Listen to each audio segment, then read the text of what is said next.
you very much. Thank you, everybody. Thank you so much. Thank you. Thank you. Please, everyone have a seat. Thank you. Thank you so much. Good evening. Bonjour. Mr. Prime Minister, Mr. Speaker, members of the House, members of the Senate, distinguished guests, people of Canada. Thank you for this extraordinary welcome, which tempts me to just shut up and leave. Because I can't get any better than this. Obviously, I'm grateful for the warm welcome. I'm extraordinarily grateful for the close working relationship and friendship with your outstanding Prime Minister, Justin Trudeau, and his extraordinary wife, Sophie. But I think it's fair to say that much of this greeting is simply a reflection of the extraordinary alliance and deep friendship between Canadians and Americans. Justin, thank you for your very kind words and for the new energy and hope that your leadership has brought to your nation as well as to the alliance. My time in office may be nearing an end, but I know that Canada and the world will benefit from your leadership for years to come.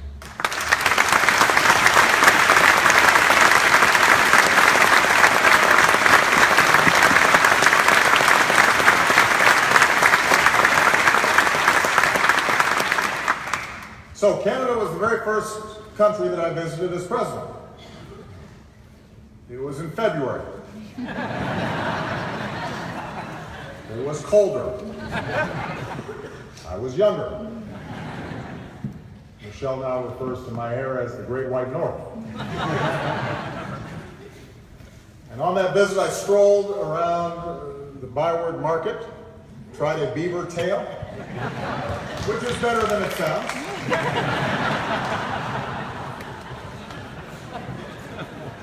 And I was struck then, as I am again today, by the warmth of Canadians. I could not be more honored to be joining you in this historic hall, this Cathedral of Freedom. And we Americans can never say it enough. We could not ask for a better friend or ally than Canada.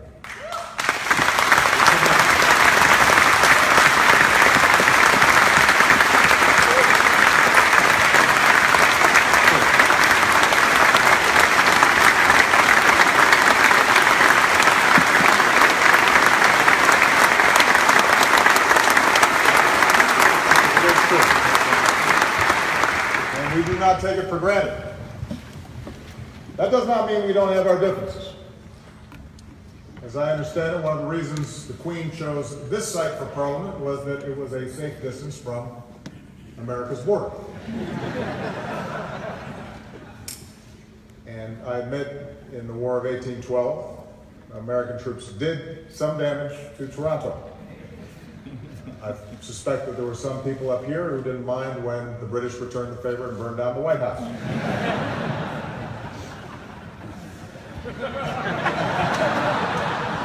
In more recent times, however, the only forces crossing our borders are the armies of tourists and business people and families who are shopping and doing business and visiting loved ones.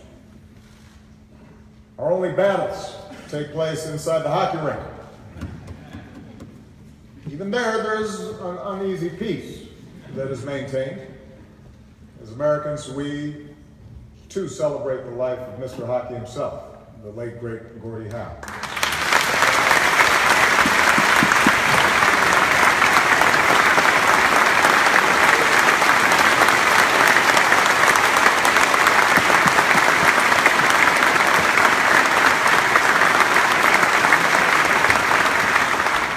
Just as Canadians can salute American teams for winning more Stanley Cups in the NHL.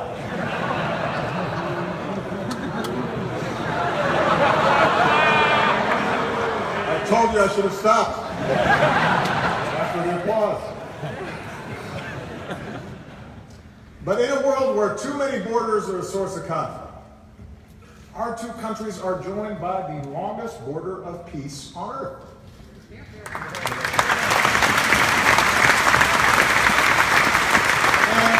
And what makes our relationships so unique is not just proximity. It's our enduring commitment to a set of values. The spirit alluded to